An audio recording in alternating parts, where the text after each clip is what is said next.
3,000 years. That is how long the finest builders in ancient Egypt spent shaping the hardest stone in the ground with copper, a metal so soft you can scratch it with a kitchen knife. That sounds like a riddle. It is not. It is the single hardest fact to swallow about ancient Egypt, and it is simply true. The quartz locked inside a slab of pink Aswan granite is more than twice as hard as the finest copper blade they owned. Drag that blade across the stone, lean on it with all your weight, and the granite quietly files the metal down to nothing. The copper loses every single time, and yet they cut it anyway. They drilled into it and hollowed it out. They polished it until they could see their own faces looking back, and they stood pieces of it 42 meters into the sky, where a few of them are still standing tonight. Most people take one of two exits here, and neither one holds.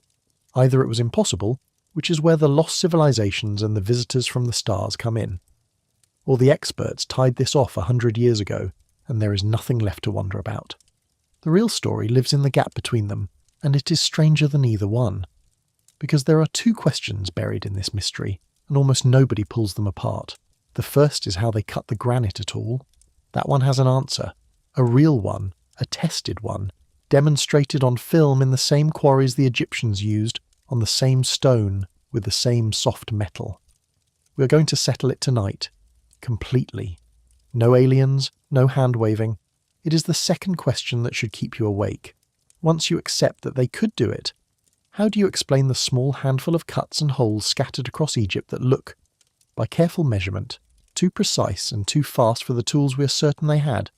And why did the one clue that cracks that question wide open sit forgotten in a museum drawer for more than 100 years, until two researchers finally pointed the right instrument at it just over 10 years ago? To feel why any of this matters, you have to go to a quarry just south of Aswan, where the best teacher in the world is lying out in the sun. 3,500 years ago, a crew of Egyptian workers was carving the single largest piece of stone any human being had ever tried to stand upright. Finished, it would have reached close to 42 meters tall. Take a 12-story building, lay it on its side, and carve the whole thing out of one unbroken block of granite. It would have weighed around 1,200 tons, roughly the weight of 200 African elephants in one solid piece. And the plan was to stand it on end and leave it in the sun for the next several thousand years. They never got the chance. Partway down, a crack opened through the body of the stone, in just about the worst place a crack could appear, and someone in charge had to stand over months of brutal labour and call it, "Stop. We do not raise this one." The crew set down their tools and walked away. Nobody ever came back to finish it. Nobody broke it up for other projects. 3 of its sides are cut free. The 4th is still locked into the rock it was born from, exactly where the work died, mid-blow. It is lying there tonight. You can walk right up to it and put your hand in the scoop marks left by the very last hammerstones that touched it, before the order came to quit, and that is why it matters more than any polished, finished monument in all of Egypt. The pretty ones tell you what these people could do. This broken one tells you how, because nobody ever cleaned it up. So tonight we do 2 things. First, we answer that opening question properly, start to finish. How are people, working mostly with copper and sand, and a near-bottomless supply of patience, took the hardest stone in the ground apart and made it shine? No hand-waving, no aliens, just the real method, the one most retellings skip, because the truth of it is less flashy than the fairy tale. Then we follow the second question somewhere most documentaries simply will not go. To a single fragment of stone, no bigger than the palm of your hand, that sat ignored in a drawer for over a century, and then quietly proved the textbooks wrong about something they had been sure of for 50 years, and in proving it, it opened up a question that, as of tonight, nobody on Earth has finished answering. The instruments to answer it exist. They are sitting in laboratories right now. Almost nobody has used them, because the real story turns out to be far stranger than the fake ones people keep telling about it. Let us start with the problem itself, stated plainly, with nothing inflated, because the true version is impressive enough. Granite is not a single material. That's the first thing to understand, and it changes everything about how you think about cutting it. When you look at a slab of polished pink Aswan granite, those flecks and crystals and swirls of colour are different minerals, locked together when the rock cooled slowly from molten stone deep underground, long before there were people to wonder about it. Mostly you are looking at 3 ingredients. There is quartz, the glassy, hard part. There is feldspar, which gives a lot of Egyptian granite its rose-pink colour. And there is mica, the soft, flaky, dark stuff. Geologists measure how hard a mineral is using something called the Mohs scale, and it is worth knowing because it is the whole heart of this puzzle. The scale runs from 1 to 10. Talc, the stuff in baby powder, soft enough to scratch with your fingernail, sits at 1. Diamond, the hardest natural material we know, sits at 10. On that scale, the quartz in granite sits at 7. The feldspar at about 6. Hard minerals. But there is a catch. Copper, which was the main working metal of Egypt through the Old and Middle Kingdoms, before iron became common, before steel existed anywhere on the planet, sits at about 3. The gap is the whole problem. Copper is softer than the granite's softest major ingredient, and far softer than its quartz. In a straight contest, copper against granite, the granite wins without trying. Press a copper blade against a block of Aswan granite and drag it, and the granite politely files the copper away. The metal never stands a chance. And yet, the most important room in the best-known building on the planet is made of this stone. Deep inside the Great Pyramid at Giza, up a long climbing passage, sits the king's chamber, and it is built entirely of red Aswan granite. Not limestone like most of the pyramid. Granite. Stone that was quarried at Aswan and moved nearly 1,000 kilometres down the Nile to get to Giza. The ceiling of that chamber is made of 9 enormous granite slabs laid flat, the largest of them weighing on the order of 50 to 80 tons apiece. Above them, the builders stacked a series of empty spaces, what we call relieving chambers, to carry the unimaginable weight of stone pressing down from above and channel it away around the room. In roughly 4,000 years, with hundreds of tons bearing down, those beams have cracked in places, fractures you can see, noticed centuries ago. And yet the room has never come down. A granite ceiling that has held under that load for 4 millennia despite its cracks. Engineers today look at that and quietly take their hats off. Go to the edge of the Giza Plateau, to Khafra's Valley Temple, and you find something just as striking in a different way. The walls are faced with granite blocks fitted together so closely that people still stop and lean in to look at the joins. And standing in temples like that one were statues, more than 20 of them in Khafra's complex alone, carved not from granite but from even harder stones. The single most famous statue to survive from the entire Old Kingdom, the seated figure of the pharaoh Khafra that now sits in the Cairo Museum, was carved from one solid block of a dark, dense rock called anorthosite gneiss. It is so hard and so dark it almost looks wet, like it is carved from frozen oil. And whoever made it carved the king's face, his feathers, the falcon god Horus wrapped protectively around the back of his head, every fold and curve, out of a block of stone harder than steel tools could easily touch. So the honest shape of the mystery is not the breathless version you usually hear. It is not, this was impossible. We know it was not impossible, because it is sitting in museums. The real version is this. Working this stone should have been agonisingly, visibly, brutally slow and difficult. So what did that actually look like in practice? And is there anything about how well some of it was done that we still cannot fully explain? The second half of the question is the harder one, and it has never been closed. And there is a wrinkle in it that most retellings skip entirely, because it makes the story harder instead of flashier. Not all of Egypt's masterwork is granite. Some of the most breathtaking pieces, the Khafra statue we just talked about and plenty of others, are carved from diorite, from gneiss, from basalt, stones that are as hard as granite or harder. And this matters more than it sounds, because of a quiet detail in how cutting hard stone actually works. Ordinary sand can grind down granite partly because sand is full of quartz, and quartz is harder than the feldspar and mica in the granite. The sand outmuscles the weak ingredients. But against diorite, against the hardest stones, sand is a much weaker weapon. It does not have the same easy advantage. So whatever finished the very hardest pieces, plain sand alone starts to look like an incomplete answer. And much later in this story, a single forgotten fragment is going to walk right into that gap. Before any of that fine cutting could begin, though, the stone had to be torn loose from the mountain in the first place, and the unfinished obelisk we started the night with is the finest teacher in the world for how that was done, for one simple reason. It was caught in the act and never tidied up. In the 1920s, an English engineer and Egyptologist named Reginald Engelbach made a careful study of that abandoned obelisk, where it lay in the Aswan quarry, and his work is still the starting point for everyone who looks at it today. What he documented is a process with almost no metal in it at all. The workers freeing that obelisk were not slicing the granite with saws. They were bruising it loose, one blow at a time, with stone against stone. The tool was the dolerite ball. Dolerite is a dark, dense, igneous rock, and it has the useful property of being a little tougher than the granite it was used against. The quarrymen gathered these balls, some of them the size of a melon and weighing several kilograms, and they pounded. Not chiselling, pounding.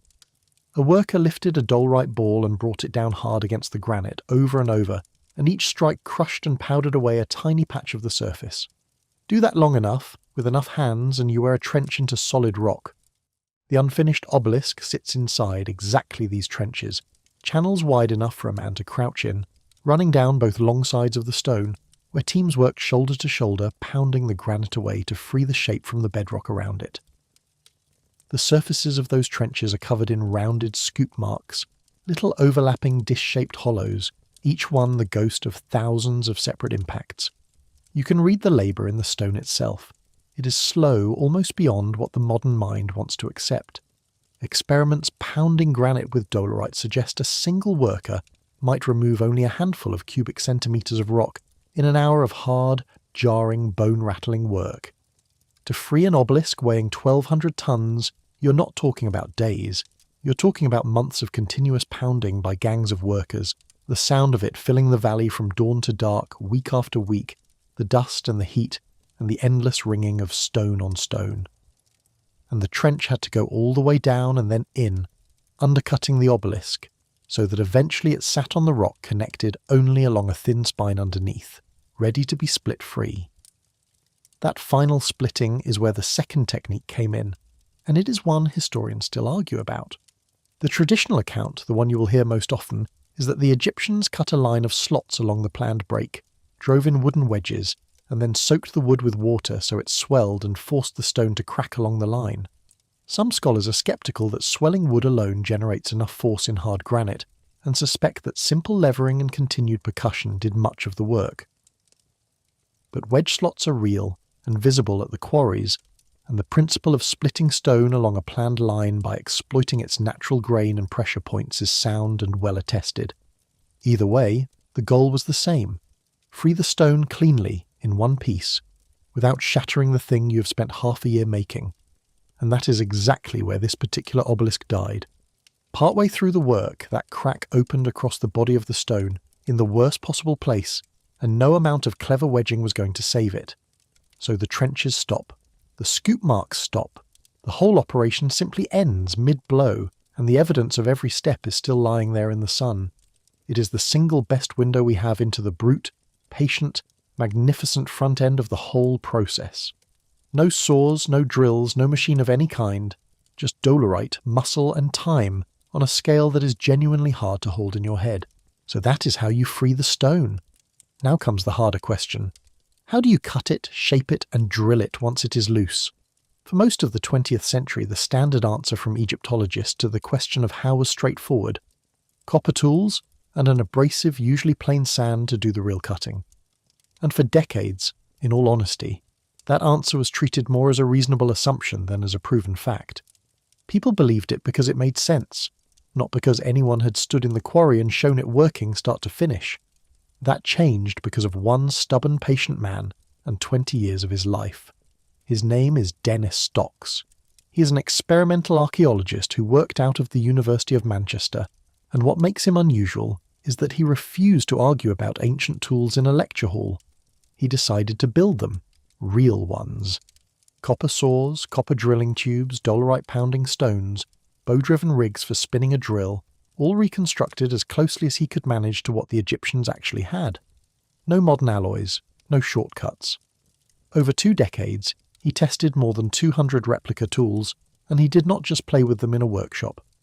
In 1999, he took them to the real quarries at Aswan to cut real Aswan granite, the same stone the king's chamber was built from. The saw he brought was a strip of copper nearly 2 meters long and only 6 millimeters thick, weighing around 14.5 kilograms on its own. If you have followed the Mohs scale this far, the problem is obvious.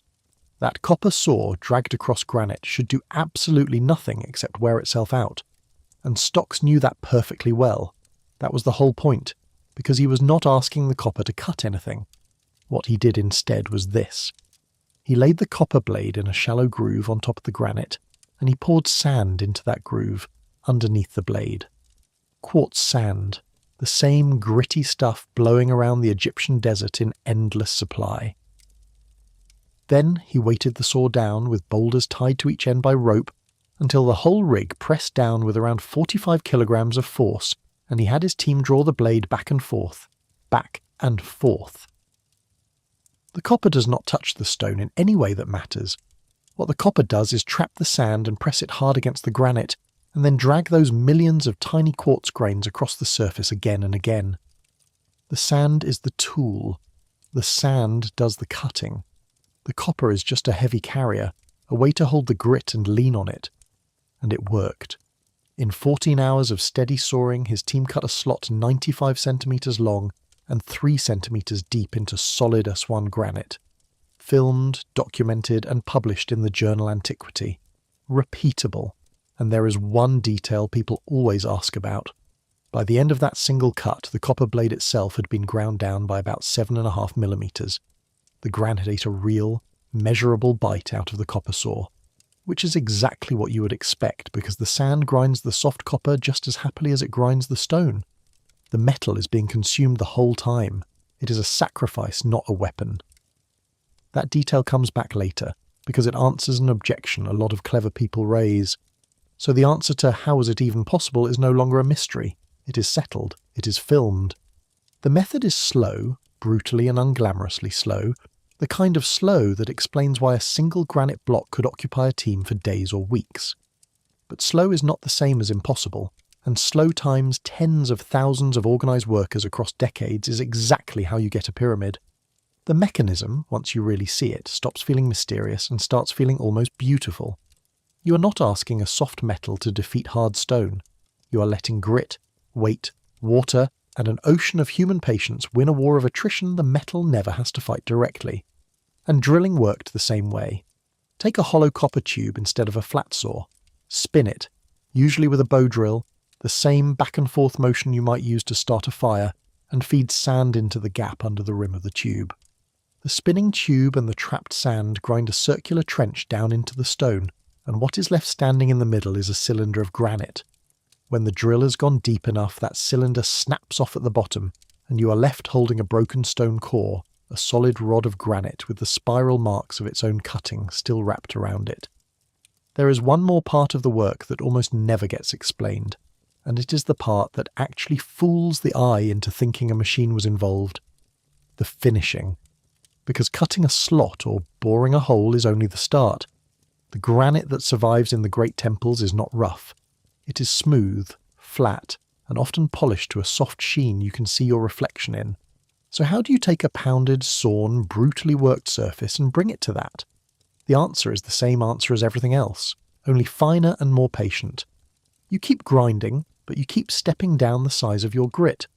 The Egyptians worked the surface with abrasive sand and stone rubbers, and as they went they used finer and finer material. Coarse grit knocks down the high spots and the saw marks. Then a finer grit erases the scratches the coarse grit left. Then a finer one still. At the end, a very fine powder, possibly mixed with a little water into a slurry, brings up that final polish, the same way a jeweller brings up a shine on a hard stone today. There is no secret step. There is only a longer and longer staircase of patience, each stage cleaning up the marks of the stage before it, until the surface looks impossibly perfect, and the marks of how it got there have been ground away. Flatness was checked the way good stoneworkers still check it. You can rub two surfaces together with a little fine abrasive and a colouring agent between them, and the high spots show up where the colour rubs off.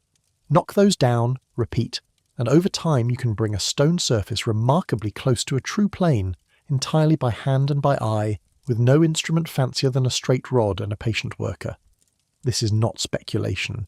It is how flat stone reference surfaces were made by hand for centuries before machines existed. And the fine carving, the hieroglyphs cut crisply into hard granite, the curve of a god's face in dark diorite, came largely from a humbler family of tools than people expect. Flint and chert, common, sharp, and harder than you would guess, were shaped into small chisels and points. Driven by a stone hammer, a flint point chips and powders away hard stone a little at a time, and the flint edge crumbles as it works, which sounds like a flaw, but is part of how it cuts. Dennis Stocks, the same man from the quarry, sat people down and had them carve recognisable hieroglyphs into pink granite, with nothing but sharp flint flakes, in a few hours of work. With a lifetime of training and generations of inherited skill behind them, the ancient masons did far better than that, far faster. The crisp edges we admire are not evidence of a missing machine. They are evidence of a missing apprenticeship, 20 years of a craftsman's life that we never got to watch. That broken drill core matters, though, because a single one of those cylinders pulled out of the sand at Giza is about to start an argument that has lasted 140 years and still is not over. But before we leave the things we genuinely know, there is a part of this story that almost never gets told, and it is somehow more staggering than any theory about lost technology. Cutting the stone was only the start of the problem, because the granite all came from one place, Aswan, and the great building sites were hundreds of kilometres downriver. So once you have shaped a 50-ton roof slab, or a finished obelisk, you then have to move the thing. The Egyptians moved it by water, and they were clever about timing in a way that is genuinely brilliant. Every year the Nile flooded, a season they called Akhet, and the river rose high enough to spread across the land and lift over the sandbars and shallows that would normally strand a heavy boat. The Egyptians dug canals running from the river right up to their construction sites, and they timed the transport of their heaviest stone to that flood, so the high water could float enormous cargo barges where no boat could go the rest of the year. They let the river itself do the lifting, and we are not guessing at the size of these vessels because the Egyptians wrote about them. An official named Ineni, who served under the pharaoh Thutmose I, left a record of building a barge to carry obelisks. According to his own account, it was around 207 feet long and 69 feet wide. A wooden ship the length of 2/3 of a football field, built about 3,500 years ago to carry stone needles down a river. In the mortuary temple of the female pharaoh Hatshepsut at Deir el-Bahari, there is a carved relief showing a single colossal barge carrying not one but 2 obelisks at the same time, laid end to end. Her inscriptions describe a towing fleet of around 27 boats, and a great crowd of oarsmen, all of them hauling one enormous load of stone down the Nile. One scholarly estimate puts the very largest of these barges at over 300 feet long, displacing something on the order of several thousand tons of water. People have called them the pyramids of ancient boats, and the name fits. They were real, they were wooden, and they worked. It would be easy to spend an entire evening just on that, on the logistics, on the sheer organisational genius of moving the unmovable by reading a river. But there is one more piece of the foundation we have to lay before the mysteries make any sense, and it is the biggest one of all. Who did this? For most of recorded history, the lazy answer was slaves, whips and chains and suffering masses dragging blocks under the desert sun. We mostly inherited that picture from the Greek writer Herodotus, who visited Egypt and wrote about the pyramids around 2,000 years after they were already standing, and then from Hollywood, which loved the image. And it turns out to be wrong. The ground itself has refuted it. Starting in the late 1980s, the archaeologist Mark Lehner began excavating a site beside the Giza Plateau, just south of the Great Monuments, in the shadow of a long ancient wall the locals call the Wall of the Crow. What he found, over years of careful digging, was an entire lost town. Not a prison camp, a town. There were long galleries that looked like barracks, where work crews slept. There were industrial bakeries turning out bread by the thousands of loaves, and breweries producing beer, because beer was a daily ration and a form of payment. There were floors covered in fish bones where catch was dried and processed, pens for cattle, areas given over to storage, and away from the living quarters, a cemetery. It is the cemetery and the cattle that tell the real story. The bones at the site show that these workers were eating meat, including prime cattle, in serious quantity. You do not feed slaves prime beef, and when these workers died, at least the ones who died on the job, they were buried with honour in their own tombs, in the shadow of the very monuments they were raising, provided with bread and beer for the next life. No slave society on earth has ever buried its slaves like that, beside the king's own monument, equipped for eternity. Their skeletons tell the truth from both directions. There are healed fractures, set carefully, and signs of real medical attention, of people whose broken bones were tended so they could heal and work again. And there is the wear and tear of hard physical labour, the arthritis, the stressed and compressed lower spine of men and women who spent their lives moving weight that no body is built to move. The numbers we can estimate are something like 20 to 30,000 workers connected to the site, rotating through in shifts, fulfilling a kind of labour obligation owed to the state, then going home and being replaced by the next rotation. So this is the real answer to the question that hangs over everything, the question of who could possibly have built all this. It was not a lost race, it was not visitors from somewhere else, it was tens of thousands of organised, fed, supported, proud, mortal human beings, and we have found their town, their bread ovens, their breweries, their graves, and even the daily logbook of one of their officials, which we will get to before the night is over. And we have something more intimate than their bones and their bakeries.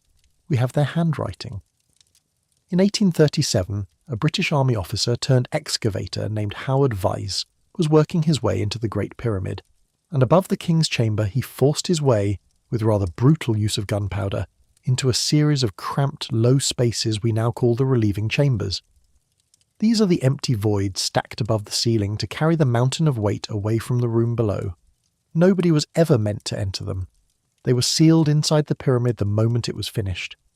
And on the walls of those hidden chambers, daubed in red paint, Vyse found writing, quarry marks, the rough casual graffiti of the work crews who had hauled and set those blocks 4,500 years earlier, left there carelessly, because no human eye was ever supposed to see them again. What do they say? They are the names and tallies of the work gangs. Crews of Egyptian labourers were organised into teams, and the teams had names, proud, boastful human names. One of them includes the name of Khufu himself, a gang calling itself something close to the Friends of Khufu or the Khufu Gang. There is a reference in that red paint to a year of the king's reign. These are not formal inscriptions carved by priests. They are the equivalent of a building crew scrawling their team name on a beam before it gets sealed into a wall forever. The men who built the most famous structure on Earth signed their work, in a place they were certain no one would ever look. You should know that this exact evidence has been attacked, precisely because it is so important. A fringe argument, pushed by a handful of authors, claims those red-painted marks are a forgery. That Vyse, desperate for a discovery to justify his expensive expedition, had his assistants fake the name of Khufu inside the chambers. On its face, that sounds like the kind of claim this channel takes seriously, so let us take it seriously, and then look at why it does not hold up. The decisive problem is physical. Some of that painted graffiti runs across the joints between blocks, and some of it continues onto faces of the stones that were pressed flat against the next block, and were impossible to reach once the blocks were set in place. You cannot paint a forgery onto a surface that is buried against another 50-ton stone. For Vyse to have faked it, he would have had to take the pyramid apart, paint the hidden faces, and put it back together, which plainly did not happen. Researchers who have re-examined these chambers describe marks tucked behind and between blocks that no 19th century forger could plausibly have placed. And the strongest answer of all is the logbook we keep mentioning, the Diary of Mera, found in 2013, written in Khufu's reign, naming Khufu's pyramid, recovered hundreds of kilometres away at a Red Sea harbour by a completely different team, more than a century and a half after Vyse. It independently fits exactly what the red paint says. Two witnesses, separated by 170 years of discovery and hundreds of kilometres of desert, telling the same story without ever having met. That is not how a forgery behaves. That is how the truth behaves. So the names of the builders are real. We can read them. They were proud of their work, sorted into competing crews, and they served a king named Khufu, in his own lifetime, in a year we can count. The most human evidence imaginable, sitting in the most inhuman place imaginable, sealed in the dark heart of the Great Pyramid. Two things matter as we walk into the genuinely unresolved parts of this story, because they are the floor that everything else stands on. The cutting method is proven. The people were ordinary humans of extraordinary skill and organisation. Whatever remains mysterious has to be mysterious on top of all of that, not instead of it. Anything strange we find from here on out is strange inside a world of real bakeries and real barges and real graves, not in some empty space where myth gets to move in for free. Now we go back to that broken drill core, and to the man who found the strange one. His name is Sir William Matthew Flinders Petrie, And if you want to understand why his observations carry so much weight, you have to understand who he was. Petrie more or less invented modern, scientific, measurement-based Egyptology. Before him, a lot of excavation was little better than treasure hunting. Petrie was obsessive about precision. He measured everything, recorded everything, catalogued everything, and his survey of the Giza pyramids, published in 1883, set a standard that archaeologists still respect. This is not a fringe enthusiast. This is the founding father of careful Egyptology. During that survey, Petrie picked up a broken granite drill core, one of those cast-off cylinders left behind when a tube drill bored too deep. He gave it a catalogue number, core number 7, and when he examined its surface closely, he found something that, in his own published writing, he singled out as remarkable. There was a spiral groove cut into the granite, and what astonished him was not that the stone had been drilled, but how readily and rapidly the cut seemed to have ploughed through a material this hard. The rate of cutting, he wrote, was astonishing. What he described was a spiral groove, a channel winding around and down the core like the thread on a screw, and by his own careful measurement, that spiral sank about 1 inch deeper for every 60 inches it travelled around the core, 1 in 60. He noted other pieces, including drilled diorite that seemed to him to have been cut faster still. He also worked out from the depth and the marks the kind of pressure that must have been pressing down on the drill to cut like that, and he estimated it at something on the order of 1 to 2 tons of load bearing down on the tool. He published all of this in 1883 in his survey of the pyramids and temples of Giza, and then, for the most part, it sat quietly in the scientific literature for the better part of a century. A curiosity, a footnote with an odd observation attached to it, until a manufacturing engineer named Christopher Dunn picked it up. Dunn is a careful figure to describe because both the people who worship him and the people who roll their eyes at him tend to get him wrong. He is not an Egyptologist. He is a manufacturing engineer who has spent an entire working life inside precision machine shops, the kind of places where parts are cut to tolerances measured in 10,000ths of an inch. He knows, in his hands and his bones, what it takes to cut metal and stone to a given accuracy at a given speed, because that was his profession. And he got permission to examine core number 7 directly at the Petrie Museum in London, and he ran the numbers the way an engineer runs numbers. His conclusion was this: if that spiral groove really represents the path of a single continuous cut, then the rate at which the drill was sinking into the granite, the feed rate, was extraordinary, far faster than he believed slow, hand-powered or bow-powered rotation should allow. And he has spent years arguing, loudly and in print, that a number like that does not sit comfortably inside the simple sand and copper story at all. So you have to hold two things in your head at once, and resist the temptation to grab one and throw away the other, because that is exactly the trap that both sides of this argument keep falling into. The first. Christopher Dunn's specific measurements and observations about core number 7 are taken by a credentialed expert with genuine hands-on knowledge of precision cutting. He is not inventing his readings. When he describes what he saw on that core, it deserves to be taken seriously. The second. Dunn's broader conclusion, the place he goes with that data, runs far past what a single drill core can support. He's built it into a much larger and far more speculative theory that the Great Pyramid was actually some kind of machine, a power plant, that the Egyptians possessed a lost, advanced, almost magical technology. And that interpretation is not accepted by the field, it is not supported by any independent evidence, and this channel does not buy it either. A strange measurement is a strange measurement. It is not, on its own, a power plant. You can respect the data and reject the leap, and that is what an honest person does here. And the disagreement does not stop at people in universities politely declining to take Dunn seriously. Before Dunn examined the core himself, 2 other investigators had gone and looked at it closely. One was an acoustics engineer named John Reed. The other was a working stonemason named Harry Brownlee, a man who has actually cut stone for a living. And their conclusion was a direct challenge to the whole premise. What Petrie read as one continuous spiral groove, Reed and Brownlee argued, is not a single helix at all. It is a series of separate, roughly horizontal striations, individual rings stacked one above another down the core, and patterns like that, they point out, turn up on ordinary stone cores. No exotic explanation required, just normal drilling, leaving normal marks. To complicate it further, When Dunn later went to London and examined the core for himself, he came away convinced the groove really was helical after all, which is to say, even the people in this argument cannot fully agree on what is physically there. How can careful, qualified people look at the same physical object and read it two different ways, a smooth spiral versus a stack of rings? The answer is genuinely lovely, and it ties this whole argument straight back into the science we have already covered. When you rotate a copper tube with abrasive grit under it, what actually does the cutting is the hard grains caught in the gap between the tube and the stone. Take a single, especially hard grain that gets trapped and dragged along while the tube slowly sinks. That one grain ploughs one continuous track that wraps downward around the core, a spiral. In the more common situation, many grains share the work and the tube creeps down in tiny even increments, and you get a stack of separate concentric rings instead.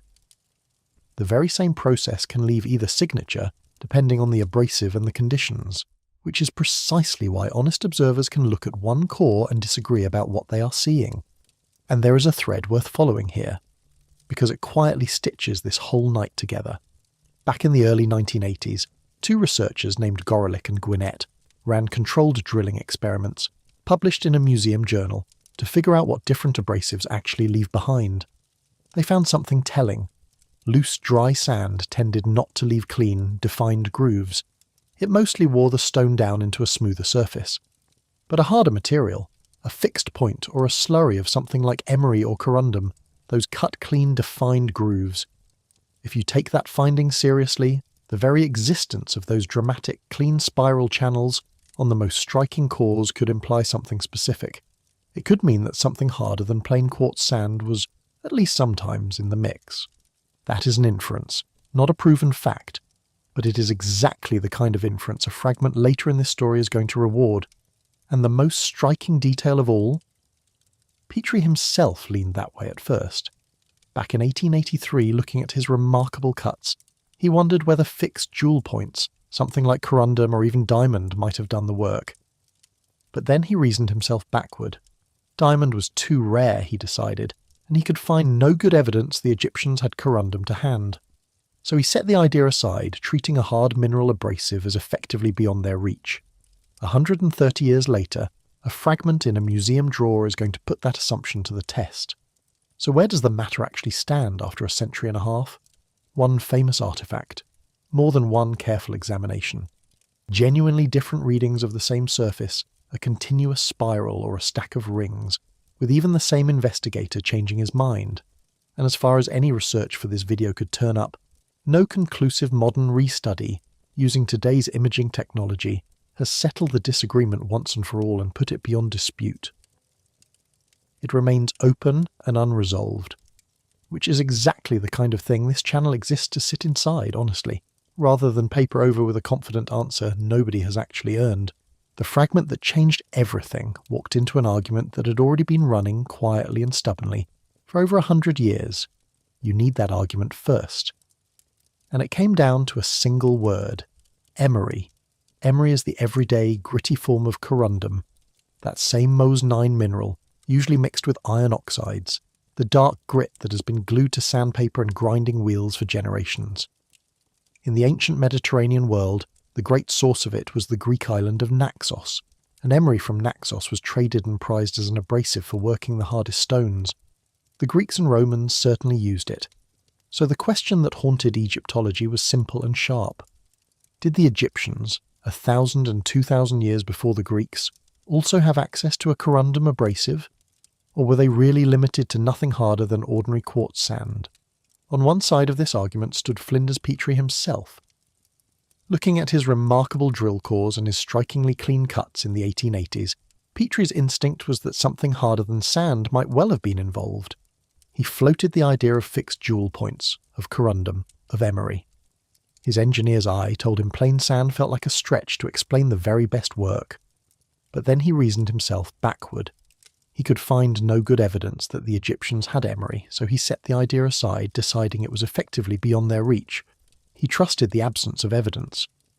On the other side, decades later, stood Alfred Lucas, a chemist whose reference work, Ancient Egyptian Materials and Industries, became the closest thing the field had to a Bible. Lucas looked at the same question and came down hard. There was no proof of corundum or emery in dynastic Egypt, he argued, and sand was perfectly capable of doing the job with enough patience, so sand it was. And because Lucas was so respected, and because his book sat on every Egyptologist's shelf, his verdict hardened into something close to settled fact. The textbook said sand, just sand. For half a century to suggest otherwise was to mark yourself as a bit of a crank, and the frustrating part for everyone was that the argument could not really be settled by reasoning. Both sides were arguing from absence. Petrie thought the cuts looked too good for sand, but could not prove a harder abrasive. Lucas thought sand was enough and could not be shown wrong. What nobody had was direct physical microscopic proof of what was actually used. A residue, a sample, an answer you could put under glass and read. What nobody realised for over 100 years was that the answer had already been dug up in the early 1890s, and it had been sitting in a drawer the entire time. That small, forgotten object would turn out to matter more than either side of the Core 7 debate. Go back to the early 1890s. Archaeologists are working at a site called Amarna, the short-lived capital city built by the pharaoh Akhenaten, the so-called heretic king who tried to reinvent Egyptian religion around a single sun god, and whose city was largely abandoned after his death. At the Great Aten temple there, the excavators recovered a small broken fragment of hard, dense limestone, palm-sized, nothing to look at. What made it mildly interesting was that it carried the leftover stub of an ancient drill hole, with the broken stump of a drill core still sitting at the bottom, and around that stump, a crust of dried material, the residue of whatever had been used to do the drilling. It was catalogued, it was stored. And then, by any honest account, it was all but ignored for over 100 years. The fragment ended up in the collection of the Metropolitan Museum of Art in New York, which is to say it became exactly the kind of object that every major museum on Earth has thousands of, sitting in drawers nobody has any particular reason to open. A broken bit of stone with some dirt in a hole. Who has time for that when there are golden masks and painted coffins to study? Then, around 2014, two researchers, Anna Sirota and Federico Caro, working with the Metropolitan Museum's own Conservation Science Department, finally did something almost nobody had ever bothered to do with an object like this. They took that crust of ancient drilling residue, that dirt in the hole, and they put it under a scanning electron microscope. Then they ran it through a technique called energy dispersive X-ray spectroscopy. The names sound intimidating, so here is what they actually do, in plain terms. Together, those instruments let you identify the exact chemical and mineral makeup of particles far too small to see with the eye. You can point them at a speck of dust, and they will tell you, with confidence, which minerals are in it. Atom by atom, almost. For decades, the assumption about what was in residue like this had been settled and simple. It went back above all to Alfred Lucas, whose reference work on ancient Egyptian materials was treated as something close to scripture in the field. And the assumption was that, before the much later Greek and Roman periods, whatever the Egyptians used to drill and grind their stone, it was basically sand. Quartz. Nothing harder was thought to be available to them. The same thing Petrie had concluded when he talked himself out of corundum. The crust in that fragment did not agree. Sitting right there in the residue, the instruments found corundum. In fact, a great many angular grains of it. And you need to know what corundum is to feel why that single word matters so much. Corundum is the same mineral, chemically, as natural ruby and sapphire. It is aluminium oxide, and on the Mohs scale we have been using all night, it sits at 9. A full 2 steps above quartz, second only to diamond itself on the entire scale. The researchers also found, mixed in with it, tiny corroded fragments of the metal drill tool itself, copper or its alloy, confirming the whole picture. A metal tube, fed not with mere sand but with an abrasive harder than almost anything else in the natural world, grinding into hard limestone. This was an abrasive dramatically harder than plain sand, and here was direct, physical, microscopic proof that Egyptian workers had used it, at least once. The dam, as one writer following the debate put it, had broken, and the obvious objection comes rushing in, the same one Petrie raised. Fine, but where would they even have gotten corundum? Surely you would have to import something that exotic from far away. The interesting thing is that Egypt has its own corundum sitting in its own mountains. Geologists have surveyed and confirmed a real deposit in the Hafafit region of Egypt's southeastern desert, in veins of a rock called pegmatite, and the corundum there ranges from industrial grade right up to near gem quality. And the geologists studying that deposit, in the same line of research the Met work points toward, note that this kind of corundum is exactly the sort of material that can serve as an abrasive. There is a fair caveat here though. The grains in the Amana residue do not perfectly match typical Naxos-style emery, and the researchers themselves were careful to say the precise source is an open question. It could be the Hafafit deposit, it could be something else, and that is worth saying rather than glossing over. But the headline holds. A domestic Egyptian source of this mineral exists, and the Egyptians had, at least once, a corundum abrasive in their hands. So consider what that fragment did, because it is the quiet heart of this whole story. A single palm-sized piece of broken stone that almost nobody thought was worth a second glance for over 100 years. One pair of researchers willing to point an electron microscope at a crust of dust most people would have brushed off. And the standard, confident textbook answer, the one that had stood for half a century, the one Petrie himself had reached for, that the Egyptians only ever had sand, turned out to be, at the very least, not the whole truth.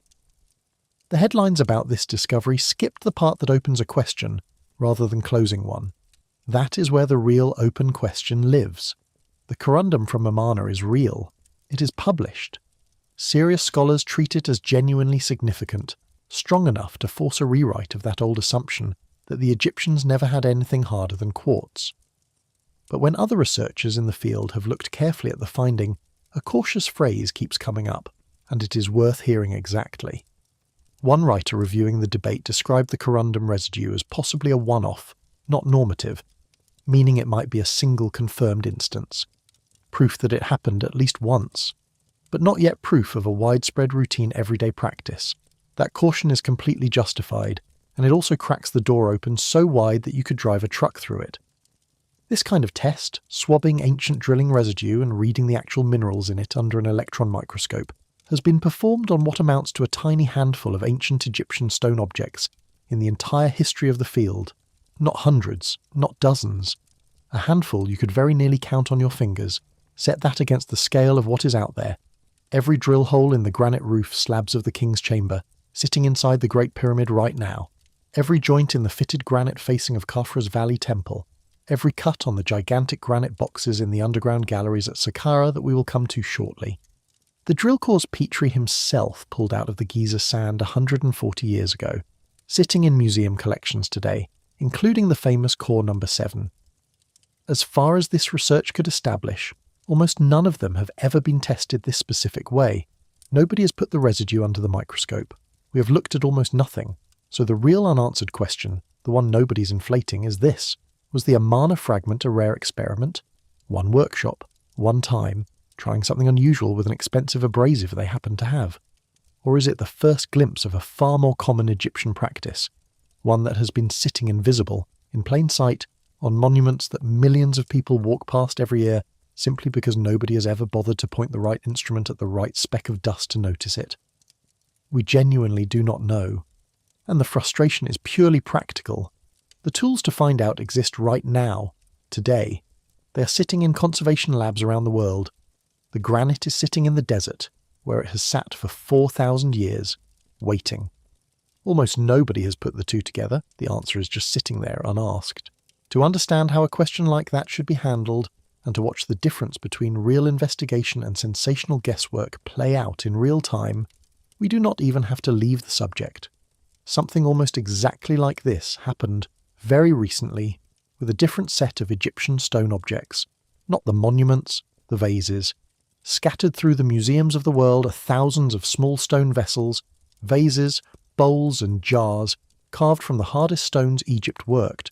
Granite, diorite, even solid quartz crystal. And many of them are astonishingly old. Older than the pyramids, older than the dynasties, reaching back 5,500 years and more into what we call the pre-dynastic period. The finest of them are thin-walled, beautifully symmetrical, hollowed out into graceful shapes that narrow inward at the neck in ways that seem impossible to reach and carve with your hand inside. For years, people have looked at these little vessels and felt the very same instinct the granite provokes. Surely something more than stone tools and patience made these. And one thing changes how you hear that argument before it even arrives. These vessels are not a handful of freak survivals. They exist in their thousands, and the single greatest hoard of them sits beneath the oldest large stone building on Earth. Under the step pyramid of Djoser at Saqqara, the very first pyramid Egypt ever raised, there is a maze of shafts and galleries cut deep into the bedrock, miles of tunnelling in total. And when archaeologists work their way down into it across the last century, above all the French architect Jean-Philippe Loewe, who gave the better part of his life to that one site, they found the galleries packed with stone vessels. Not dozens, not hundreds. By the most commonly cited estimate, around 40,000 of them. Bowls and jars and cups and plates in granite, diorite, porphyry, alabaster, breccia, and clear rock crystal. And one detail genuinely matters. Many of those vessels were already old when Djoser was laid to rest above them. Some carry the names of kings who ruled before him, back through the first and second dynasties, and a great many carry no royal name at all, because they were made before such marks were put on them. Djoser, in other words, was buried with an inherited treasury, an accumulated fortune of stone vessels handed down across centuries, some of them already antiques in his own day. The hardest, finest, most admired of these little objects are very often among the oldest. That is real, and it is worth saying plainly rather than hiding, because it is exactly the observation the lost technology argument leans on. But the honest reading of that pattern is not a fall from some golden age. It is that hard stone vessel making was an early Egyptian specialty that peaked early and then faded as the culture shifted toward pottery, faience, and metal vessels that were faster to produce and easier to decorate.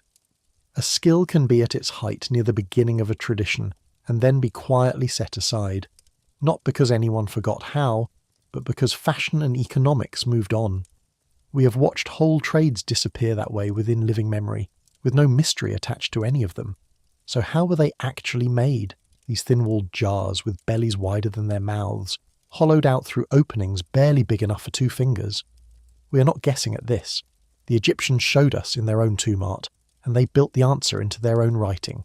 The tool was a borer, a wooden shaft forked at the bottom, gripping a shaped cutting stone or in some cases a copper tube. Near the top of the shaft, lashed on, sat heavy stone weights, sometimes a pair of them, one on each side, whose only job was to press down with steady, patient force. And near the top was a handle set at an angle, a crank that the worker turned, not in full spins like a modern power drill, but with a twist one way, and then a twist back the other, over and over, hour after hour, while wet sand or a harder grit did the grinding underneath. Dennis Stocks, the same experimental archaeologist who proved the saw, rebuilt exactly this tool and used it, and it works. Slowly, but it works. We know it is not some modern reconstruction dreamed up to fit a theory, because the ancient Egyptians drew it. There are tomb scenes showing workers bent over these weighted, cranked borers, hollowing vessels. And the shape of that tool was so familiar, so woven into ordinary life, that it became a written sign. Egyptian writing includes a hieroglyph that is simply a picture of this drill, stone weights and all, and it is bound up with the very idea of the craftsman and skilled handwork. A people do not turn a tool into a written sign unless that tool was everywhere. The cleverest part was how they cleared away the waste. There are unfinished vessels that lay the whole method bare. Look down into an interior left half worked, and you can see a ring of separate drill holes around the edge with one in the centre, and the slot of the coring tube still visible. The worker was not grinding out the entire interior in one slow pass. He was drilling a ring of deep holes and then breaking away the thin walls of stone left standing between them, knocking the core out in pieces, the very same time-saving trick a mason would reach for today. And to open up the wide belly through the narrow neck, the forked borer with its curved stone bit could be tilted and worked sideways, grinding outward against the inner wall a little at a time, blind by feel, guided by a hand that had done it 1,000 times before.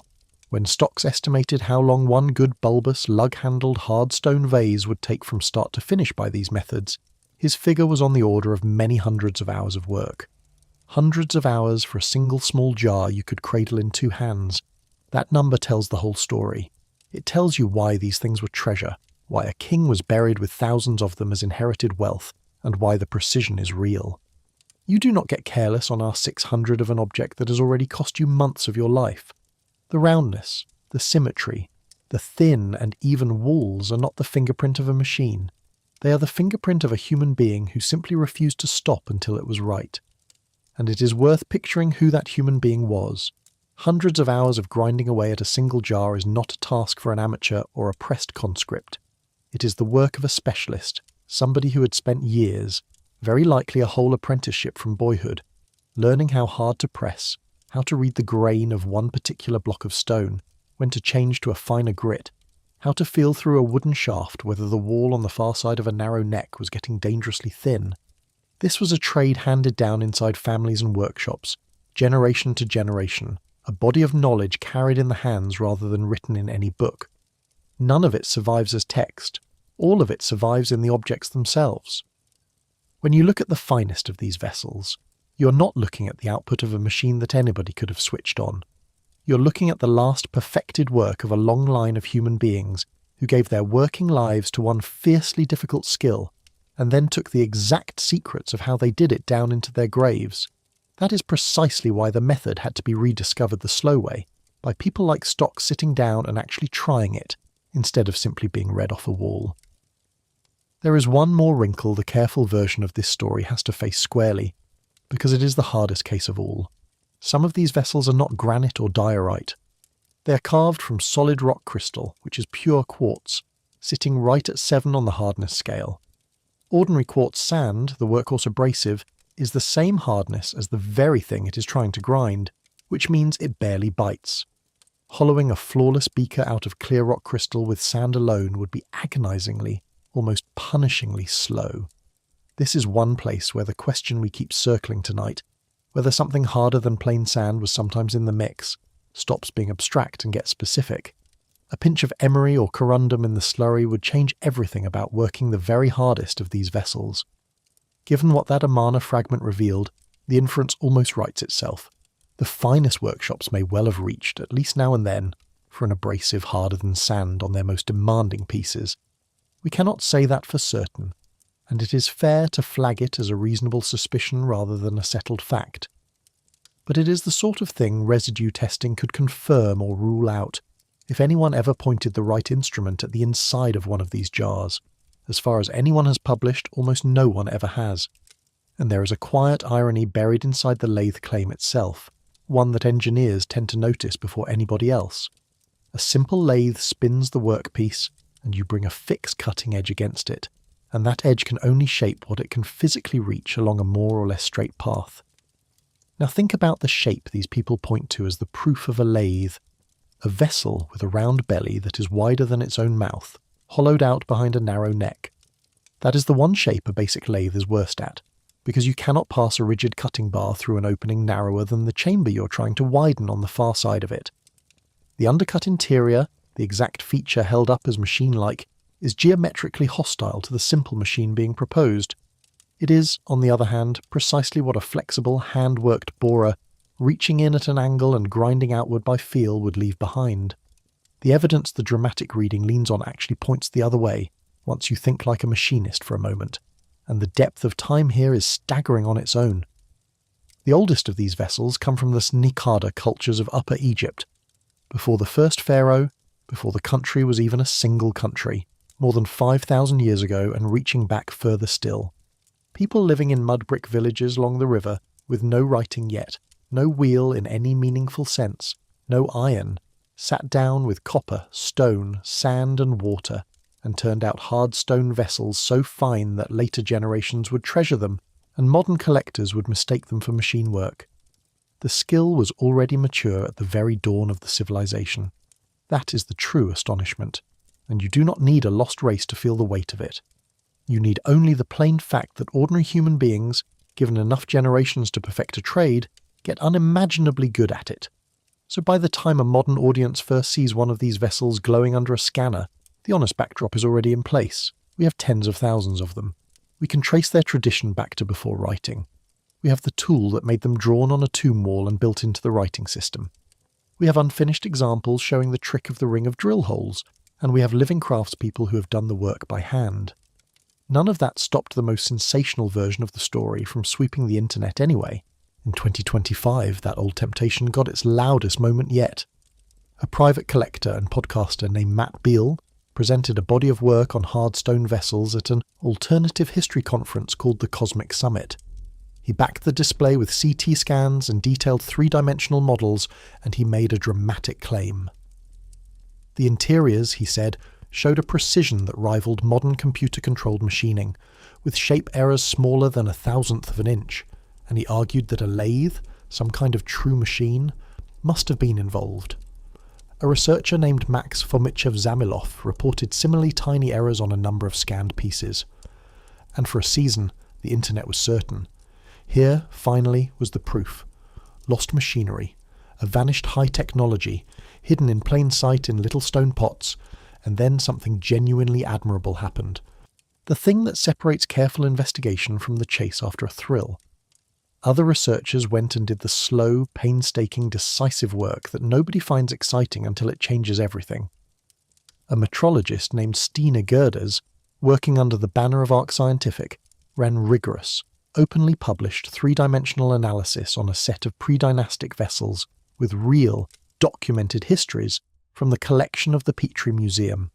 The key phrase there is documented histories. These were pieces with provenance, vessels you can actually trace, that were excavated from known places in Egypt. And her finding, after a deep dive stretching across well over 2 years, pointed in a clear direction. Those genuine, provenanced ancient vases sit right in the same range as modern vessels made by hand, with simple tools and abrasive slurry. They carry the faint fingerprints of human hands all over them. Slight wobble in the axis, surfaces that are individually well made but not perfectly aligned with one another, the inner and outer not quite sharing a single true centre. Tolerances on the order of tens of micrometers.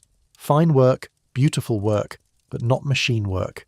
No clean lathe signature, no power tool, just remarkable, patient, human skill. In fairness, this is still a live argument, and I am not going to pretend it is fully closed. Not every analyst who has scanned those same museum objects reads them the way Gerds does, and the debate over the numbers is ongoing and at times heated. But the part that carries the real weight is this. Gerds worked from objects with known find spots, things we can actually anchor in time and place. And that turns out to be the hinge of the whole story, because what about the ultra-precise pieces? The ones that supposedly beat modern machines, with errors under 1,000th of an inch. The part the viral version conveniently left out is their pedigree. Almost all of those record-breaking vessels came from private collections. Bought, not excavated, with no find spot and no archaeological context at all. And in science, an object with no provenance simply cannot carry an extraordinary claim, for a brutally simple reason. You cannot even confirm it is what it is said to be. You do not know its age, its origin, or whether it has been worked on in modern times. The very pieces held up as proof of ancient super-precision are exactly the ones we can verify the least about. More than one analyst has noted that some of the most precise private pieces look strikingly fresh, almost unweathered, while the genuine museum vessels look every bit of their 5,000 or 6,000 years. And then came a demonstration that, for a lot of people, took the wind out of the lost machine claim. Working with a Russian group dedicated to testing exactly these kinds of myths, a sculptor named Olga Vdovina set out to make a hard stone vase, including one in diorite, one of the hardest stones in the whole argument, using period-style materials, stone and sand and bone and wood. And I want to be straight with you, because the truthful version is more interesting than the triumphant one. It was brutally hard. The diorite vase took her around 2 years. She found grinding that stone with wet sand alone close to impossible at points. She left the piece unpolished, and by her own admission the finished result fell well short of the ancient originals she was trying to match. So this was not a clean knockout that proves a lathe was never needed. What it did show, and what matters, is the direction of the evidence. Even a modern artisan, working by hand, could rough out and shape hard diorite into a recognisable vessel with grit and patience and time. The hardest part was not the cutting, it was the years. And tellingly, as the careful comparative data came in, a prominent voice from the high-precision camp, a researcher named Mark Kvist, publicly changed his mind. He looked at the better evidence and he updated. That is what honest people do, and it is rarer and more impressive than any vase. So the lesson here is the real point of this entire video. The insight that fell out of all that careful measurement was simple and quietly compelling. What governs how perfectly round a turned object comes out is, above all, the steadiness of the rotation, not whether a motor is driving it. A patient human being turning and grinding a vessel, recentering it by eye, checking and correcting again and again, can reach a roundness that feels impossible, with no power source anywhere in sight. The genuine, provenanced vases were never shown to be evidence of a lost machine. They point instead to something we keep stubbornly underestimating, which is how astonishingly far human skill alone can go. The strongest version of the mystery did not survive contact with good measurement, and what replaced it was, in its own way, more impressive than the myth, not less. That template is worth carrying as we walk back to the monuments, because it is the posture every remaining open question deserves. Take the data seriously, demand to know where the object came from, test the claim honestly, and let the answer be whatever the evidence actually says, even when the truthful answer is the uncomfortable one. We still do not fully know. There is one more category of evidence that comes up in every serious discussion of this topic, and it deserves the same treatment as everything else. And here, unusually, the mainstream Egyptologists and the alternative researchers actually agree on the central fact. They mostly disagree about one thing, which is how it was driven. East of the Great Pyramid, forming the floor of what was once the mortuary temple of Khufu, the pharaoh who built that pyramid, lies a pavement of black basalt.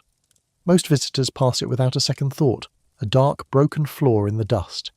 But look closely at the sides of the blocks, the surfaces that were never meant to be seen, the faces that sat hidden against their neighbours until the pavement was torn up and ruined over the centuries, and you find them covered in saw marks, straight slots, long parallel striations like the scratches a saw leaves dragging through stone, and in places what stoneworkers call plunge cuts, places where a blade was lowered into the stone, cut a little too deep, and was backed out again, which left a little overshoot in the rock. And that detail matters, because an overshoot like that is the kind of thing that happens when a saw is being worked hard, not the kind of thing you would expect from a blade being eased through stone grain by patient grain. This is not a fringe observation, and that is worth being clear about, because it would be easy to assume anyone talking about ancient saw marks is off the deep end. Petrie recorded marks like these in the 1880s and collected fragments of them. There are sawn basalt pieces in museum collections catalogued. Basalt fragments visibly worked from more than one side. The marks have been studied as genuinely ancient, from the Old Kingdom, around 45 centuries ago. And a geoarchaeological study of the basalt pavement in recent years looked specifically at whether such features could be modern damage, and did not find that explanation convincing for the ancient working. Mainstream Egyptology fully accepts that the Egyptians sawed hard stone. The standard reference works catalogue many examples of what they call copper slabbing saw marks, across granite sarcophagi, basalt, grey-wacke travertine. So the existence of sophisticated sawing is not in dispute. It is common ground. Everyone agrees it happened. The live question is narrower and sharper. How were these saws driven? And was any of it rotary, an actual spinning blade? And right here, I have to clear up something the most popular tellings of this topic get badly wrong, because it matters. Some of them claim the basalt is harder than granite, somewhere up around Mohs 7 or 8. That is not right, and we should not repeat it. Basalt is a fine-grained volcanic rock that sits at roughly Mohs 6, sometimes a touch either side, slightly softer than the quartz in granite, which is a 7. Basalt is dense and it is tough, and the very word basalt comes from an old root tied to the idea of hard stone, but hard to the touch, and high on the scratch. Hardness scale are not the same thing. Quartz sand actually grinds basalt more readily than it grinds the quartz in granite, because none of basalt's main minerals out-hardness the sand. So if anything, sawing basalt with sand is easier to explain than sawing granite, which is the exact opposite of what those popular tellings claim. The point is precision about the materials, which is the whole game here.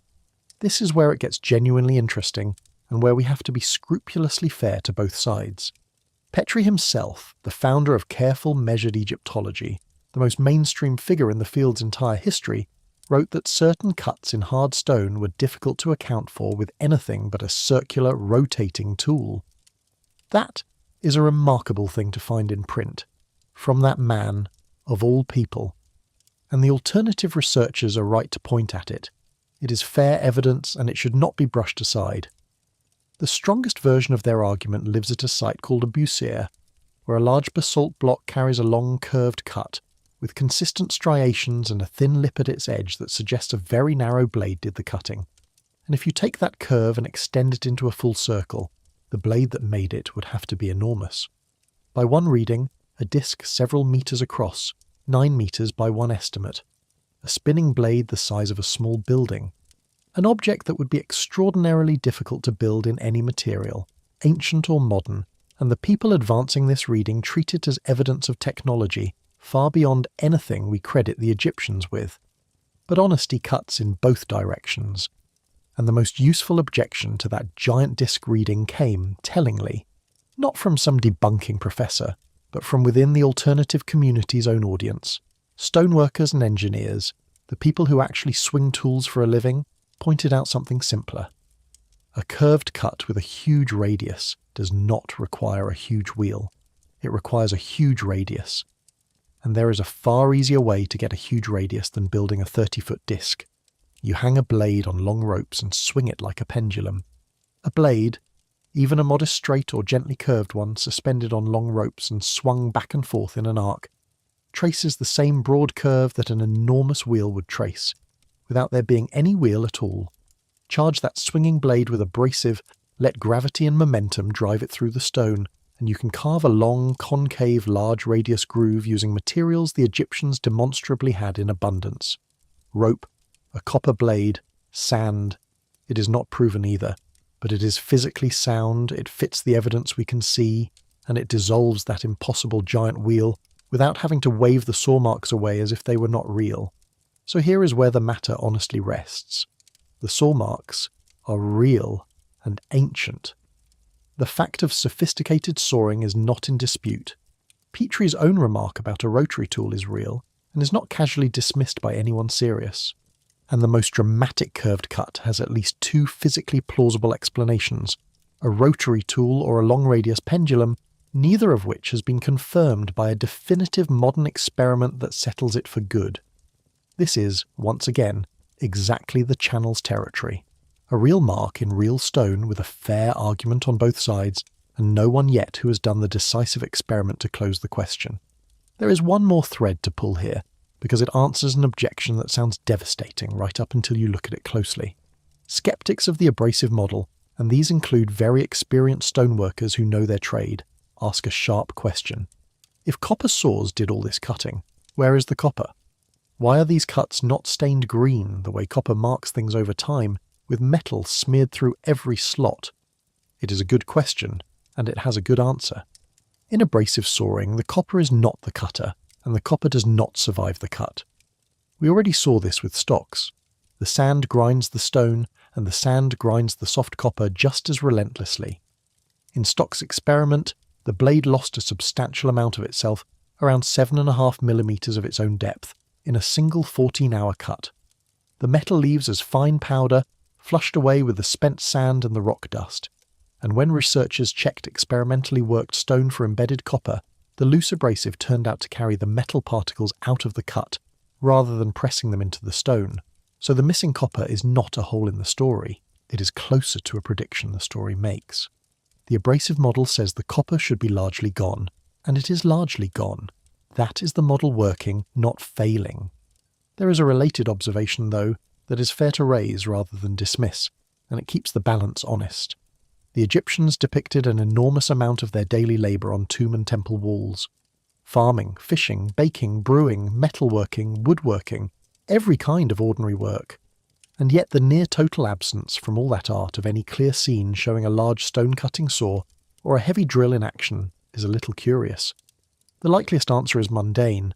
They simply did not choose to depict heavy workshop tooling, the way our own art rarely shows the inside of a machine shop. But we do not have to pretend that silence is sinister in order to admit it leaves a small real space for wonder. It is fair to find it slightly odd. It is not fair to call it a cover-up, and before we leave the black floor, one last feature the same researchers rightly point to. Beneath the pavements at several of these Old Kingdom temple sites run carved stone channels, U-shaped blocks, sometimes cut from fine limestone or other good stone, with bends and junctions, running hidden below the floor level where no one would ever see them. and the alternative argument says, reasonably, that these were clearly functional, not decorative, because you cannot admire something buried under tons of paving. So what were they for? The dramatic reading is lost machinery, some hidden mechanical system. The grounded reading, and the one the actual evidence supports, is water. Subfloor drainage, to carry off the sudden, violent rainstorms that, yes, even arid Egypt gets, the kind of downpour that can undermine and wash out a paved court if the water has nowhere to go. And we know the Egyptians built exactly this kind of thing, because Old Kingdom temple complexes are documented as having had drainage systems, including channels associated with copper piping, built to shed rainwater off the roofs and courts. Using fine stone for a temple drain is no stranger than using fine stone for a temple floor, so it is a real feature, mildly mysterious in its full extent, but it points firmly toward water management, not toward a machine. There is one more question hiding in plain sight here, and almost nobody thinks to ask it. We have spent all this time on the marks cut into the basalt, but where did the basalt itself come from, and why black at all? The answer turns out to be its own small epic, and it quietly underlines something the sawmark argument tends to skip past. A single temple floor was the visible end of a supply chain that stretched across most of northern Egypt. The black basalt of Khufu's mortuary temple is not local to Giza. There is no basalt under the pyramids.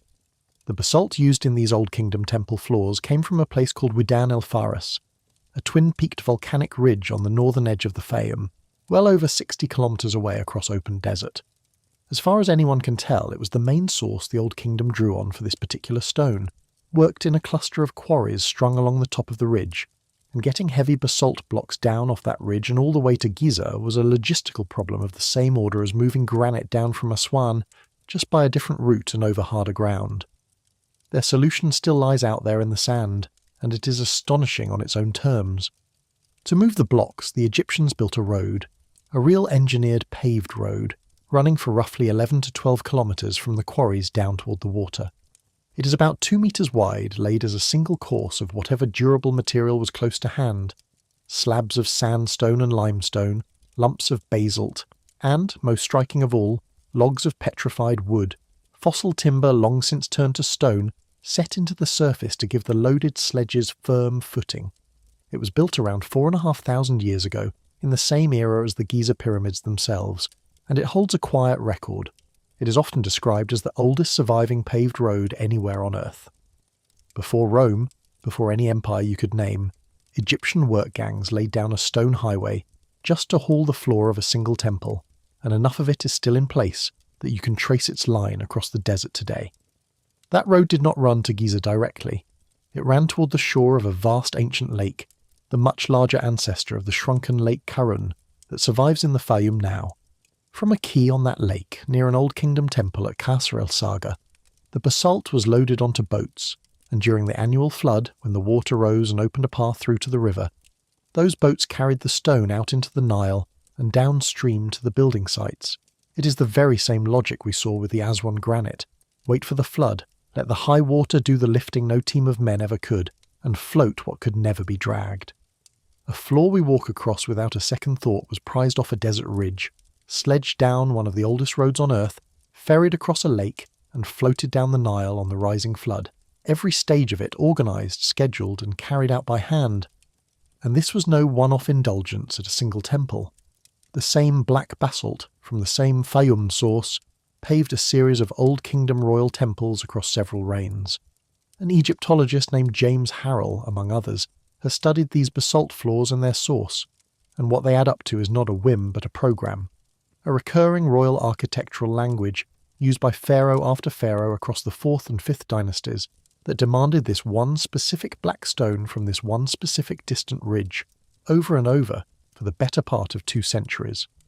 Somebody, across many reigns, kept deciding that the floor simply had to be basalt, and kept paying the enormous logistical price to make it so. There is a detail at that quarry landscape that should sound familiar by now. The work seems to have ended mid-stride. Out at the quarries and down toward the old harbour, cut basalt blocks still sit where they were left, as if waiting for a flood and a fleet that never came. Like the unfinished obelisk far to the south, it is work that simply stopped. Frozen at a moment when the great Old Kingdom programme ran out of momentum, and was never cleaned up. What makes the place almost eerie is that the whole operation is still legible in the open desert. You can stand at the quarries where the blocks were prized out. You can follow the paved road they were dragged along. You can find traces of the work camps near it. You can walk down toward the ruined quay where the boats once tied up, with the dried bed of the old lake stretching away beyond it. Archaeologists call a place like this an industrial landscape, a site where every stage of a vanished operation survives in sequence, laid out in the open air. Is one of the very few spots on Earth where you can read an entire chapter of the ancient economy, beginning to end simply by walking it.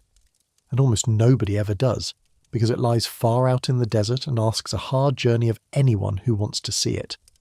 Which leaves the other half of the question. Why basalt at all, when it had to be hauled 60 kilometres to do a job that ordinary local limestone could have done underfoot? The most persuasive answer, and the one many Egyptologists lean toward, is that the colour was the point. The Egyptians called their own country Kemet, which means the Black Land, named for the dark, rich silt the Nile flood spread across the fields every year, the black mud that meant food, fertility, and the world coming back to life after the waters fell. Black to them was not the colour of death and emptiness it would become for some much later cultures. It was bound up with fertility and renewal. So a floor of polished black basalt reads naturally as more than a neutral choice of building material. It looks like a deliberate statement, set gleaming under a blazing sun, framed against red granite and bright white limestone. Scholars who have studied these temples tend to read that black, red and white scheme as intentional, part of the visual theatre of kingship and renewal. The floor was, in effect, a message written in stone, and the message was about the land of the Black Earth and the renewing power of the king. Picture that temple for a moment as it once was, not as the ruin it is now. The Great Pyramid rises behind you, cased in white limestone so smooth and so bright it throws the desert sun back hard enough to hurt your eyes. In front of you, red Aswan granite, and beneath your feet, stretching out flat and dark and gleaming, a floor of mirror-black basalt, still cool in the early light, throwing back the white blaze of the pyramid and the red of the stone around it. Every colour in that scene was hauled to this one spot from a different corner of Egypt, at staggering cost for the sake of this exact effect. The white from the Tura quarries just across the river, the red from far up the Nile at Aswan, the black from a volcanic ridge 60 kilometres out in the Fayum Desert. It was, in the most literal sense imaginable, a national monument, assembled from the whole length of the country, and brought together in one place to overwhelm anyone who stood inside it. 4,500 years later, standing on the broken remnant of that same black floor, it still works. There is an honest loose thread to leave hanging here as well, because the alternative researchers are right to point at it. This grand fashion for black basalt paving is mostly an Old Kingdom habit. It largely fades after the Old Kingdom, and never really returns in the same form. Part of that we can actually account for, and it is worth saying, because it grounds the story rather than mystifying it. The whole supply chain depended on a high Lake Moeris to float the heavy stone out during the flood, and as the lake levels dropped toward the end of the Old Kingdom, that route quietly became impractical. Beyond that, the answer is the ordinary one. Styles change, priorities shift, dynasties fall, and the elaborate Old Kingdom temple program was never quite rebuilt the same way again. So this is most likely a question of logistics and changing taste rather than lost knowledge. The truthful position is simply to name it as a real shift in practice, with a mix of practical and cultural causes, rather than ignoring it or inflating it into proof of lost machinery. It is a gap, and gaps deserve to be named plainly, not filled in with whichever story we happen to find the most thrilling. So the black floor is not, in the end, a mysterious object dropped out of the sky. It is the visible far end of an extraordinary human system, a desert quarry, one of the oldest roads on Earth, a lake crossing, a flood-timed river fleet, and a colour chosen because it meant rebirth. The saw marks scored into its hidden edges are the signature of the same abrasive trades we have followed all night. The copper and the sand and the relentless patient grinding, here working hard and biting fast. Every part of that floor, from the stone it is made of to the cuts along its sides, has a human explanation that is, if anything, more impressive than the machine the marks are sometimes said to demand. The Egyptians did not need a lost technology to lay a black stone floor at Giza. They needed a quarry, a road, a lake, a flood, a fleet, and a reason. They had all 6. We have walked right past one genuinely open question, and it deserves its own moment, because it is the honest kind of unsolved, not the manufactured kind. We have talked about cutting the obelisk, freeing it, and floating it down the river on those vast barges. But then you arrive at the building site with a finished granite needle weighing hundreds of tons lying on its side, and you have to stand it up, on end, balanced, without snapping it, and without killing the crew. And here, unlike almost everything else tonight, we genuinely are not certain exactly how they did it. We have hints. An ancient text known as Papyrus Anastasi I, a kind of scribe's exercise, contains a line that has tantalized researchers, an instruction bound up with emptying sand from beneath a great monument. That has fed the leading theory, which goes back to Reginald Engelbach, the same engineer who studied the unfinished obelisk. The idea is a sand funnel. You build a ramp and a chamber, fill the chamber with sand, drag the obelisk up over it on its side, and position its base over a slot.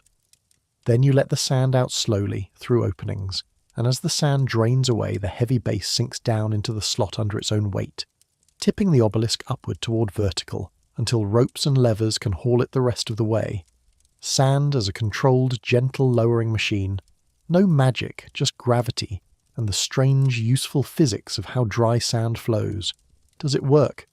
People have actually tried, and the trying did not go smoothly.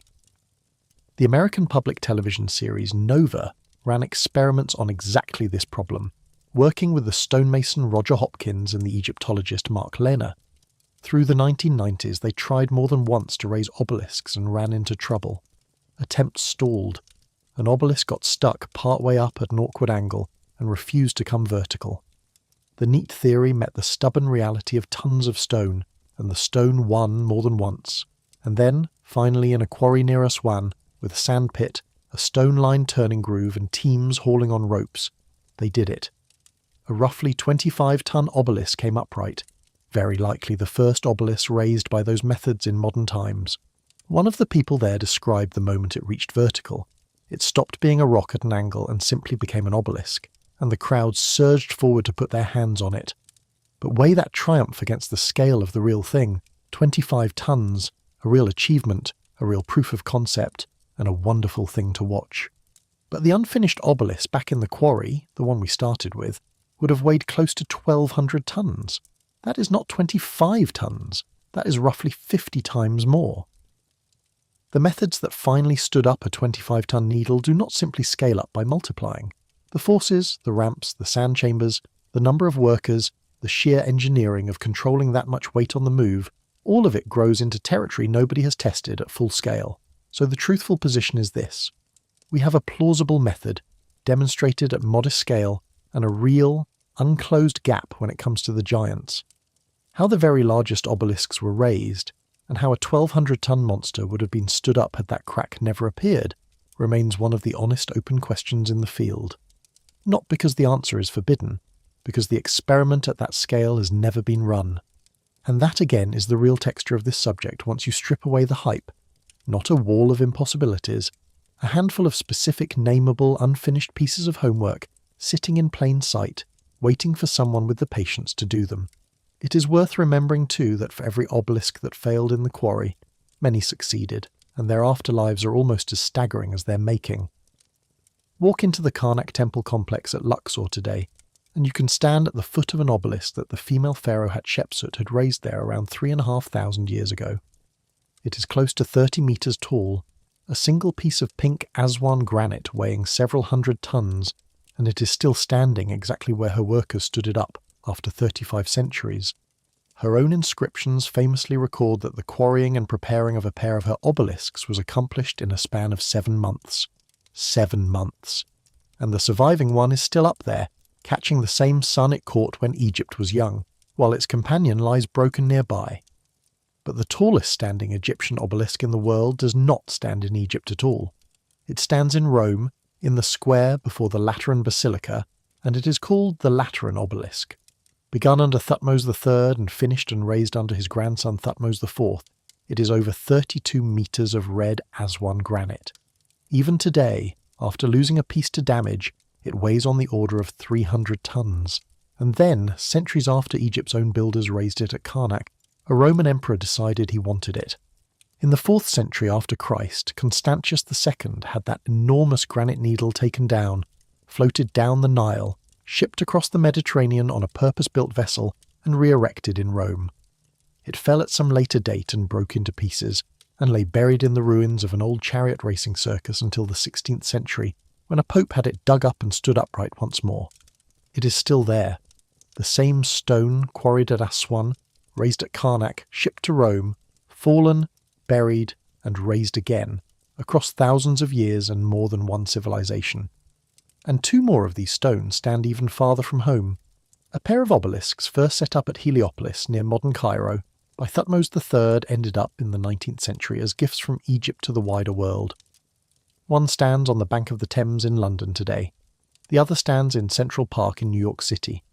People walk past it on their way to ice rinks and ball games, mostly without realizing they are walking past a 3,000-year-old monument cut from the same Aswan granite, by the same pounding, sawing, grinding methods we have spent tonight pulling apart. We nickname them Cleopatra's Needles, though they have nothing to do with Cleopatra, who came along more than 1,000 years too late to have anything to do with them.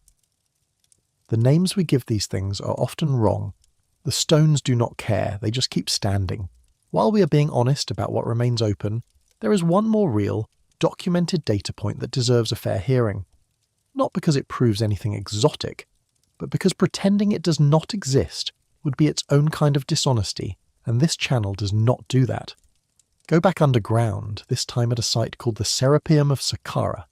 It is a series of long, dark, rock-cut galleries, and lining them are more than 20 colossal boxes of polished granite and related hard stone, each weighing dozens of tons, with lids that weigh dozens more. They are generally understood to have held the burials of the sacred Apis bulls, animals worshipped as living gods. And Christopher Dunn, the engineer we met earlier, went down into those galleries with precision instruments, a straight edge and an engineer's square of the kind you use to check machined metal parts in a factory. And he reported that the interior surfaces of some of these boxes were flat and square to a degree that impressed him, the kind of result you would associate with a modern surface plate in a precision shop, rather than with a hand-finished container made thousands of years ago. How do we handle that, honestly? Those are measurements taken by a credentialed engineer with real instruments, and as far as any record found for this video shows, no one has gone back down into those galleries with equivalent calibrated tools and published a careful confirmation or refutation of those specific numbers. They have not been independently replicated, and they have not been carefully debunked either. They are simply sitting there, unresolved, and that gap is worth naming plainly rather than rushing to fill it with speculation in either direction. It does not require a lost civilization or a hidden power source to explain a measurement that nobody has rechecked. It requires a person with the right equipment, the right access, and enough curiosity to go and look. Which, if you have been listening tonight, is starting to sound like a familiar refrain. The tools are sitting in labs, the boxes are sitting in the dark. Nobody has brought the two together. And quietly, alongside all this engineering uncertainty, the actual human record survives, in its own unglamorous and wonderful way. In 2013, the archaeologist Pierre Tallet was excavating at a site called Wadi al-Jarf on the Red Sea coast, and there his team found the oldest inscribed papyri ever discovered. Among them is a logbook. It was written during the reign of Khufu himself, the builder of the Great Pyramid, by an official named Mera, and it records, in the dry, exact, almost tedious language of a shipping manifest, the movement of fine limestone down the Nile toward Giza for the work on the pyramid. Dates, quantities, routes, the number of trips. It is not coded or mysterious, and it is not hiding anything. It is something close to the 4,500-year-old equivalent of a delivery driver's worksheet, kept by a middle manager doing his job, and it is, in its own way, one of the most powerful objects in this entire story, because it is proof, in their own hand, that real people, with names, organised into real crews working on a real schedule, built this. Whatever finally answers the granite question, the answer was never going to be magic. It was a civilization that kept precise written records, thousands of years before anyone thought to stand in a museum and ask how they cut their stone. So here is where it honestly stands, settled and open, laid side by side. The settled part is real, and it is closed. Egypt could cut granite with copper tools, a hard abrasive, usually quartz sand, water, and an ocean of organised labour. It has been done in the Aswan quarries, on film, and published. Anyone who tells you the basic method is a total mystery has not done their reading. The open part is narrow and specific, and that is what makes it interesting. We still cannot fully explain the most extreme precision marks on a small handful of objects, Petrie's core number 7 and Dunn's Serapeum boxes among them, because the readings genuinely conflict and the measurements have never been independently rechecked with calibrated instruments. We know that at least once, at Amarna, Egyptian workers reached for corundum, an abrasive far harder than sand with a domestic source in their own desert, and that single fragment toppled a textbook assumption that had stood for 50 years.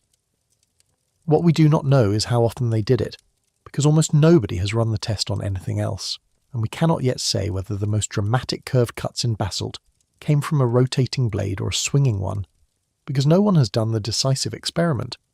And when a sensational version of this whole question was finally tested properly, in the 2025 vase debate, the lost machine claim did not survive. What replaced it was more impressive than the myth, not less.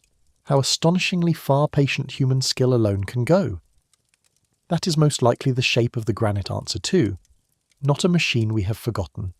A depth of human skill and organisation that we keep underestimating, with a few genuinely open measurements still waiting for someone curious enough to check them. That is the whole shape of it. Not aliens, and not some suppressed truth locked in a vault. A real ongoing unfinished investigation where the next genuine discovery is very probably sitting in a drawer somewhere right now, in a fragment nobody has tested yet, waiting for the next person curious enough to look at it properly. So let us go back to the quarry where we started. The unfinished obelisk is still there tonight, south of Aswan, exactly where the work stopped 3,500 years ago, still attached to its bedrock along the underside, still showing the precise scoop marks of the dolerite hammerstones that gave up on it the moment the crack appeared in the granite. 1,200 tons, 3 sides cut free. The 4th still locked into the rock it was born from. Frozen at the exact second a plan failed and never touched again. You can stand on it. People do, every single day, mostly without ever quite grasping what they are standing on. The clearest, most honest record we have of how a vanished people actually worked the hardest stone they could find, left behind precisely because the work was abandoned and nothing was ever finished, cleaned up, or covered over. And somewhere in storage drawers across the world, in Cairo, in New York, in London, in the basements of museums that nobody is currently funding to go back and re-examine, sit countless other small, unglamorous fragments, exactly like the one that, around 2014, quietly rewrote part of this story. Broken drill cores, snapped-off corners, crusts of ancient residue nobody has thought to swab. Waiting, the same patient way the Amarna fragment waited for over 100 years, for someone to finally point an electron microscope at the right speck of dust and ask it what it is made of. We have answered the first question. We know how this was possible, and the answer is more human and more impressive than any story about lost machines. What we have not finished asking is the second question. How well was it sometimes done, and how often might the more extraordinary version of the answer be sitting, untested, in plain sight, on stone that millions of us walk past without a second look? The granite is not keeping a secret on purpose. It never was. It is simply waiting for someone to ask it the right question, with the right instrument for the very first time. So I will hand it to you, the way this channel always does. You have heard the proven part and the open part, the mainstream explanation and the real gap, the careful scientists and the bold engineers, and where each of them is standing on solid ground and where each of them is reaching past it. Where do you land? Is that corundum fragment a one-time accident, or the first thread of something much bigger that we have barely started to pull? Tell me down in the comments. I read them, and the sharpest objections on this channel have always come from you, the stoneworkers and the engineers and the people who have actually cut hard things with their own hands. And if tonight cracked something open in you, if you want to follow this thread deeper, watch the one I will leave on the screen next, where we go further into one of these mysteries than we could go tonight. Because the drawer is still full, the stone is still waiting. And until someone finally goes and asks it properly, the granite keeps what it knows. Keep your minds open, keep your questions sharper than your answers, and until we meet again, good night.